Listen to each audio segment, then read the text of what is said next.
நீங்கள் தவறவிட்ட எபிசோடுகளை இப்பொழுதே காணுங்கள் உங்கள் Tandivan.com மற்றும் Tandivan யூடியூப் சேனலில்.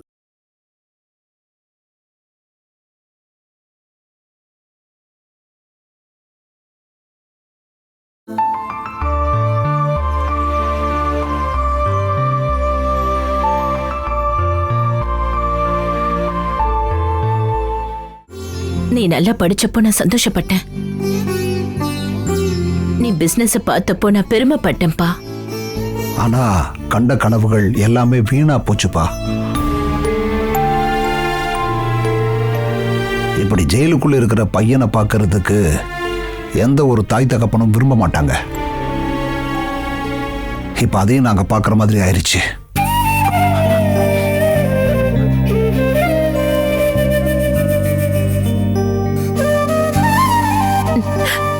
இந்து எப்போ உன் வாழ்க்கையில வந்தாலும் அன்னைக்கு பிடிச்சது உனக்கு சனி. இந்து பழி சொல்றதுக்காக தான் நீங்க இப்ப வந்தீங்களா?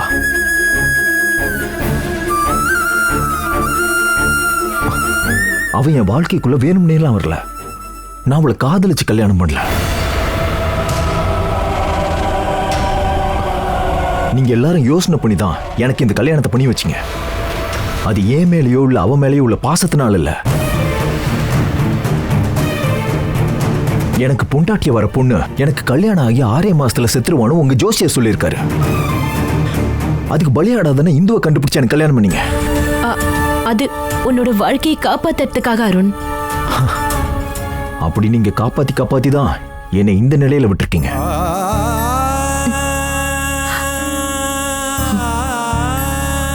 இவனை பார்க்கறதுக்காக நம்ம பர்மிஷன் வாங்கிட்டு இங்க வந்தது சண்டை போடுறதுக்காக இல்ல சுபத்ரா.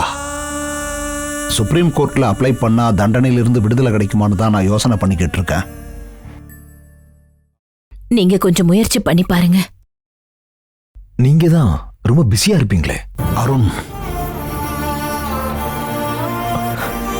எனக்கு தேவைப்படுற நிலையில என் பக்கத்துல நீங்க இல்லாம போயிட்டீங்க.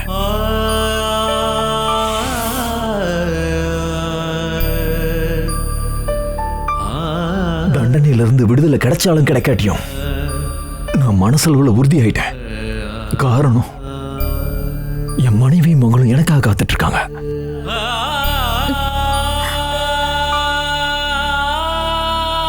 என்னுடைய வரவுக்காக காத்துக்கிட்டு இருக்காங்க. என் சந்தோஷமே அவங்க மட்டும்தான். கண்ணா அருண், டைம் ஆயிடுச்சு.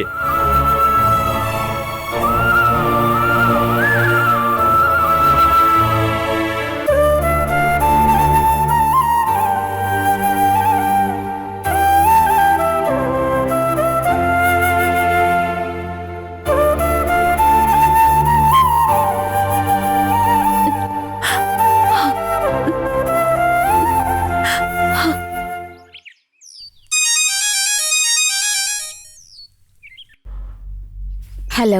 ஹலோ இந்து, நான் தான். என்னங்க? வார்டன் சார் கிட்ட கெஞ்சி கேட்டு அவர் போன்ல இருந்தா கால் பண்றேன். இன்னைக்கு என்ன பார்க்க அப்பாவும் அம்மாவும் வந்திருந்தாங்க. அம்மா வந்திருந்தாங்களா? ஆனா நிம்மதியா இருக்கிறதுக்கு பதிலா எனக்கு வெறுப்பா இருந்தது இந்து. என்னங்க? அது ஏன்னு எனக்கு தெரியல. அப்படி ஒரு சிச்சுவேஷன். பரவாயில்லங்க, அவங்களுக்கு வரணும்னு தோணி இருக்கேன். அதனால என்ன பிரயோஜனம் இருந்தோ? நீ வந்து போனதுல இருந்து நீ மறுபடியும் எப்ப வருவன்னு காத்துக்கிட்டு இருக்கேன் இந்தோ.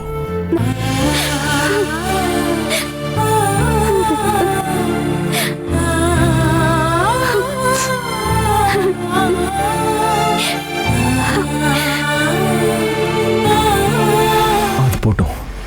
அம்மா எங்க இருக்கா? தூங்குறாங்க. அவளுக்கு காய்ச்சல் மாதிரி இருக்கு. அடிக்கடி டெம்பரேச்சர் அதிகமாகுது. துணியை நினைச்சு பத்து போட்டிருக்கேன். அப்படின்னா நீ டாக்டர் பார்க்க போலையா? காய்ச்சல் குறையலன்னா ஹாஸ்பிட்டல் கூட்டிட்டு போகணும். அப்படின்னா டைம் வேஸ்ட் பண்ணாத, உடனே ஹாஸ்பிட்டல் கூட்டு போ. போதும் போதும்.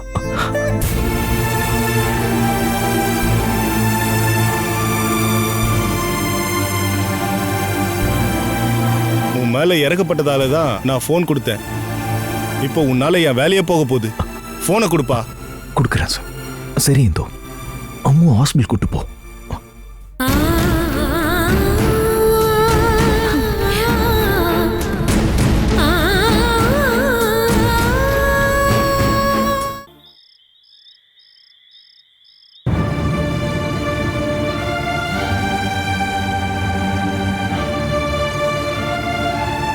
நானும் அருணை பார்க்கணும்னு ஆசைப்படுறேன். ஆனா முடியல. எனக்கு அவனை அப்படி பார்க்கறதுல விருப்பம் இல்லை. ஒரே ஒரு பேரன் தானே.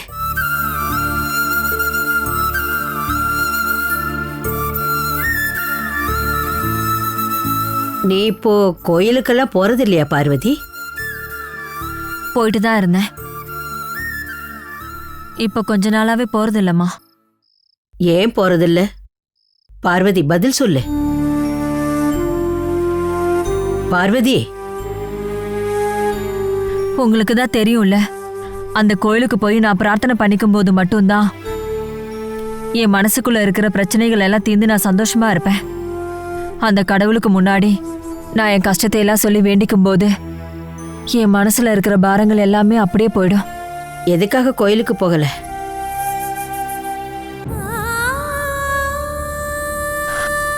அதே கோவில்ல அந்த கடவுளுக்கு முன்னாடி வச்சு என் பொண்ணை பார்க்கணுங்கிற ஒரு ஆசை என் மனசுக்குள்ள தவியா தவிக்குது. அங்க வச்சு என் பொண்ணை காட்டுறதா சொல்லி ஒருத்தர் என்கிட்ட சொன்னாரு. யாரு?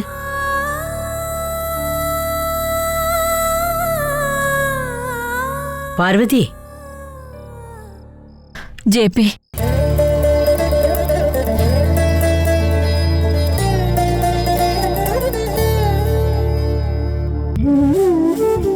ஜேபிக்கு நடந்த எல்லா விஷயத்தையும் நீங்க கேள்விப்பட்டிருப்பீங்கன்னு நினைக்கிறேன். ஜெகநாத இறந்த விஷயத்த பத்திரிக்கையில படிச்சதுக்கு அப்புறம் தான் உனக்கு நான் ஃபோன் பண்ணேன். அப்ப நீ எதுவுமே என்கிட்ட பேச முடியாத நிலையில இருந்த. அடுத்த நாள் பொண்ணை கூட்டிட்டு கோயிலுக்கு வரேன்னு அந்த இடத்துல வச்சு என் பொண்ணை காமிக்கிறேன் அப்படின்னு சொல்லிட்டு போனவர் தான்.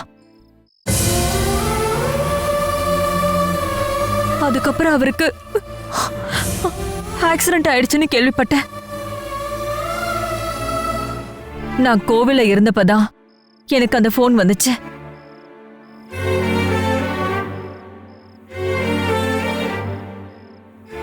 அப்போ உன் பொண்ணு யாரு, எங்க இருக்கான்னு ஜெகநாத உன்கிட்ட சொல்லல? இல்லம்மா.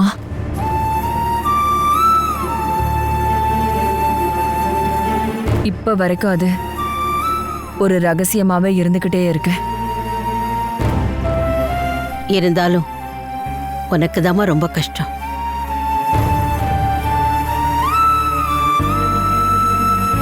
கடவுள் என்னோட கண்ணீரை இன்னும் பார்க்காததுனாலயா? இல்ல இந்த ஜென்மம் எனக்கு இப்படியே போயிடுங்கிறதுனாலயா? என்ன இருந்தாலும் மறுபடியும் நான் தோத்து போயிட்டேன்லம்மா. ஒன்னு நான் என்ன சொல்லி சமாதானப்படுத்துவேன்? இருந்தாலும் நம்ம குழந்தை எங்கேயோ இருக்குன்னு தெரிஞ்சிருச்சுல்ல, அது நமக்கு நிம்மதி தானே. வந்துருவா, அவ கண்டிப்பா உன்கிட்ட வருவா. கடவுள் நமக்கு அந்த நம்பிக்கைய கொடுத்திருக்காரு.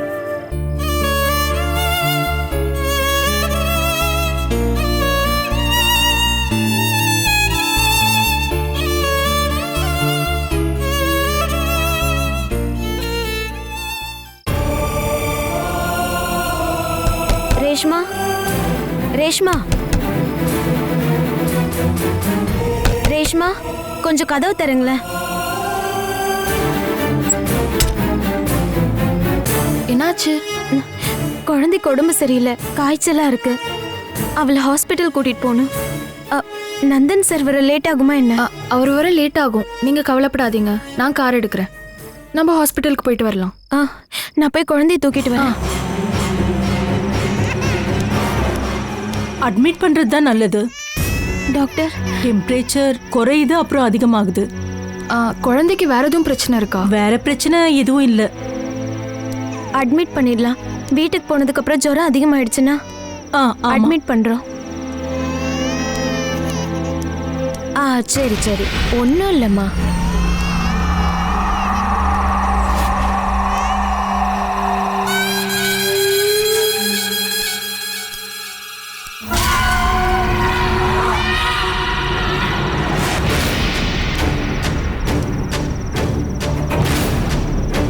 ஹலோ. ரேஷ்மா, நான் இன்னும் ஃப்ரீ ஆகல. ஹலோ, என்னங்க? ஒரு ஹாப்பி நியூஸ் சொல்ல தான் உங்களுக்கு கால் பண்ணேன். இந்துவோட குழந்தைக்கு உடம்பு சரியில்லை, ஹாஸ்பிட்டல்ல இருக்கும்.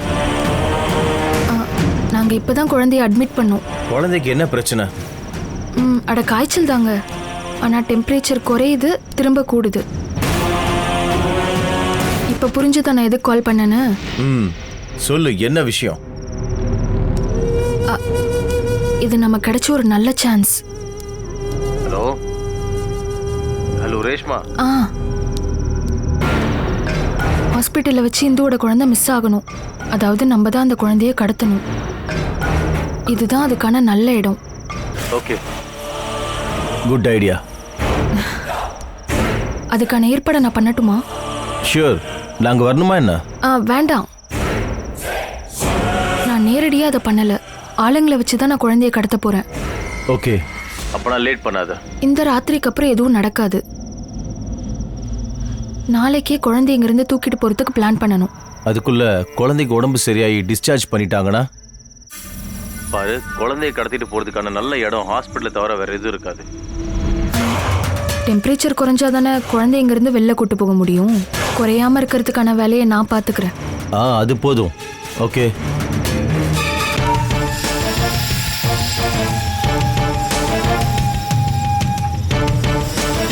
அப்படின்னா நான் ஸ்டார்ட் பண்ணட்டுமா? தைரியமா நீ ஆரம்பி. இந்துவோட குழந்தை காணாம போயிருக்கணும். அதை நான் பாத்துக்கிறேன். ஓகே, நான் அப்புறம் கால் பண்றேன்.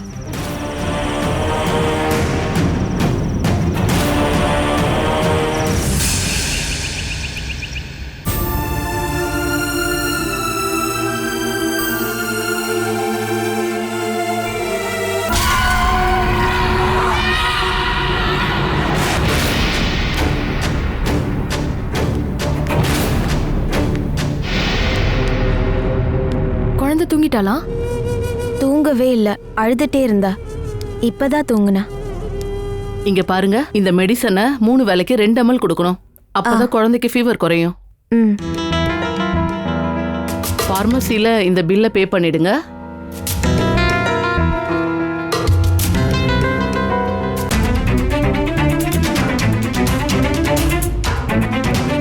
மருந்தை நான் கொடுத்துக்கிறேன். நீங்க ஃபார்மசிக்கு போய் பில் பே பண்ணிட்டு வாங்க. இவளுக்கு இதை கொடுத்துட்டு போறேன். அட பரவாயில்ல, நான் கொடுத்துக்கிறேன். நீங்க போயிட்டு வாங்க, போங்க. இல்ல அது கொடுங்க. செல்லக்குட்டி, வாங்க வாங்க வாங்க, வாங்க.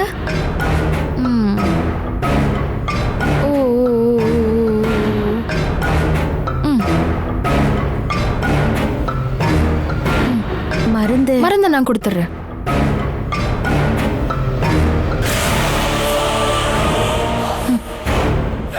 உன்னோட காய்ச்சல் ஒன்றும் குறைய வேண்டாம்.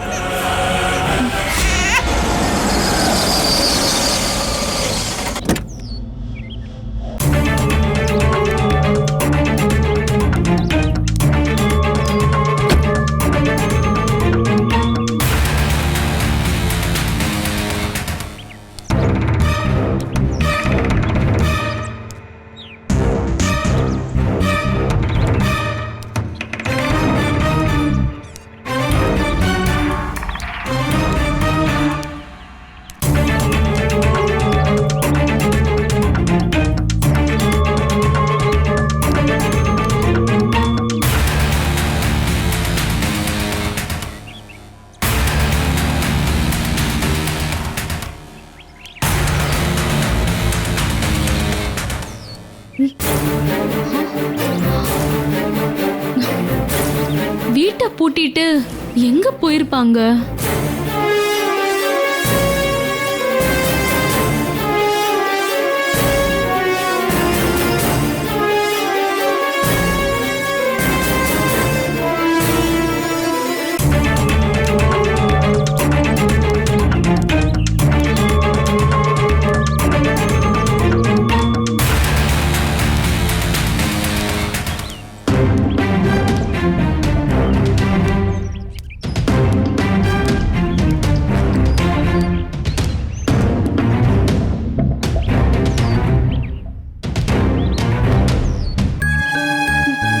அண்ணே, இந்த வீட்ல யாருமே இல்ல, வீடு பூட்டி இருக்கு.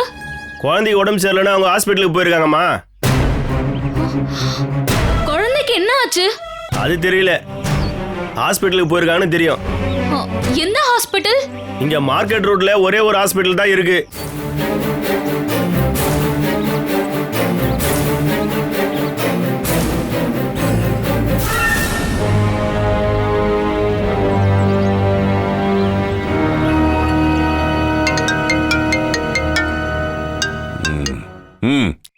சொல்லுமா. அப்பா, இந்துவோட பொண்ணு உடம்பு சரியில்லாம ஹாஸ்பிட்டல்ல இருக்கா. அட்மிட் பண்ணிருப்பாங்கன்னு நினைக்கிறேன். அம்மா, இது நமக்கு ஒரு நல்ல சான்ஸ். எனக்கும் அதுதான் தோணுது. இத பாரு, இந்த வாய்ப்பை நம்ம யூஸ் பண்ணிக்கணும். இந்துவோட குழந்தை ஆஸ்பத்திரியில இருந்து வெளியில வரக்கூடாது. இல்லனா ஹாஸ்பிட்டல்ல வச்சு அவ குழந்தை செத்து போகணும். கரெக்ட். அப்படின்னா அதுக்கான பிளானை யோசனை பண்றேன். யோசனை பண்ணா போதாது, நடத்தி காட்டணும். இத பாரு, நீ இந்துவோட கண்ணுல படாத மாதிரி பாத்துக்கோ. தெரியும்பா.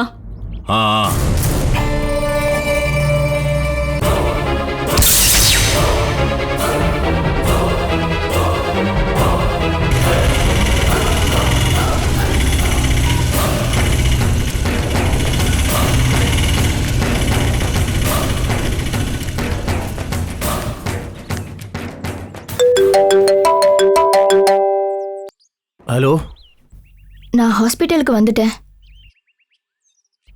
ஒரு குழந்தைய கடத்திட்டு போகணும்னு சொன்னீங்கல்ல, அதுக்கு தான் வந்திருக்கேன். ஐயோ, எனக்கு அது புரியுது. குழந்தைய கடத்துறா அது இதுன்னு அங்க இருந்து சத்தமா பேசாத. அங்க போனா போதும். ஹாஸ்பிட்டல் நான் சொன்ன பொண்ணை போய் பாரு. அவங்க பேர் ரேஷ்மா. அவங்கள போய் பாரு, அவங்க சொல்லுவாங்க.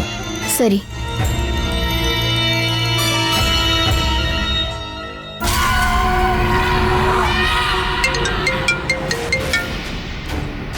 ஹலோ, பிரியா தானே? ஆமா, நான் இங்கே தான் இருக்கேன்.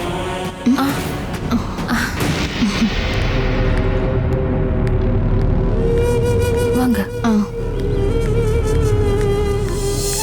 பாரு பாரு, இது சாப்பிடணும்ல. இதோ இந்த ஆரஞ்சு சாப்பிடு தங்கம். சாப்பிடு சாப்பிடு. நீ சாப்பிட்டு எவ்வளவு நேரம் ஆச்சு? அழாதம்மா. வா, அம்மா தூக்குறேன். இப்படி அழுதுட்டே இருந்தா நான் என்ன செய்யறது? காய்ச்சல் போகணும்ல. மருந்து சாப்பிடணும்ல. சரி சரி சரி, அழாத. இது என்னன்னு தெரியுமா? தெரியாது. இந்த ஹாஸ்பிட்டலோட நர்சிங் யூனிஃபார்ம்.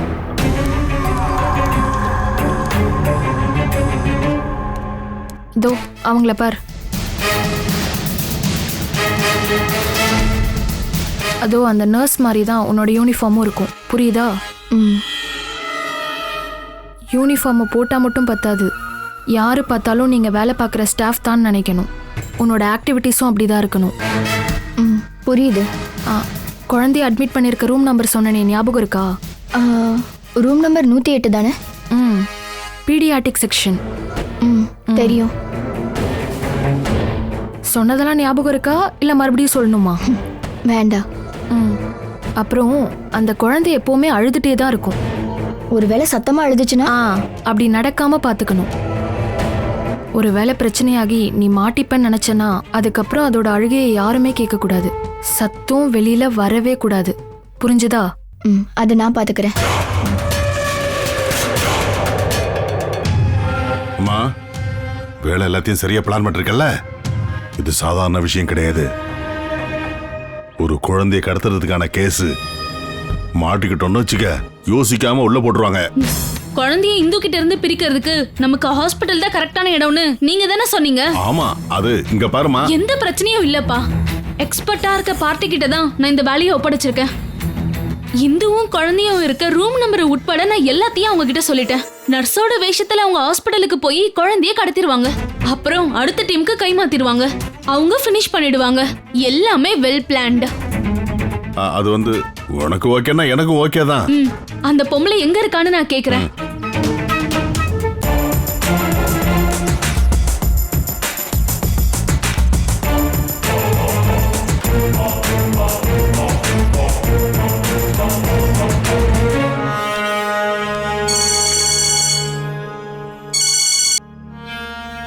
ஹலோ, எங்க இருக்கீங்க?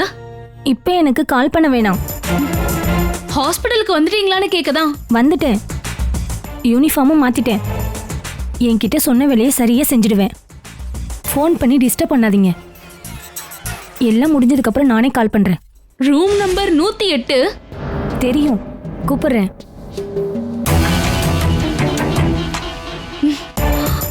பொறுப்பாதான் இருக்காங்க. ஒரு வேலையை இப்படிதான் பண்ணணும். இந்த மாதிரி வேலையை செய்யறதுக்கு பொண்ணுங்க நிறைய இருக்கிறாங்க.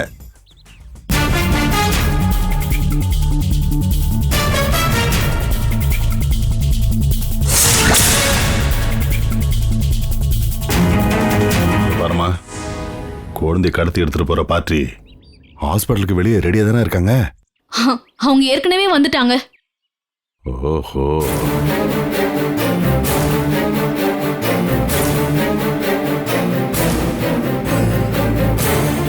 கடவுளே, எல்லாத்தையும் நல்லபடியா முடிச்சு கொடுத்துருப்பா.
Good morning.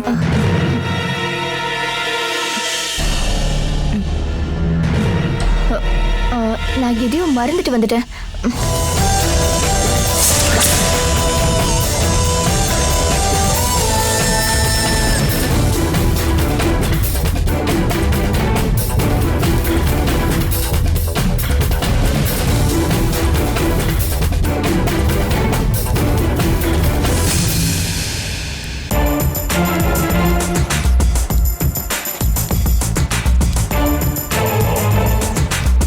Catch us on TV, Tandivan.com, Facebook and YouTube.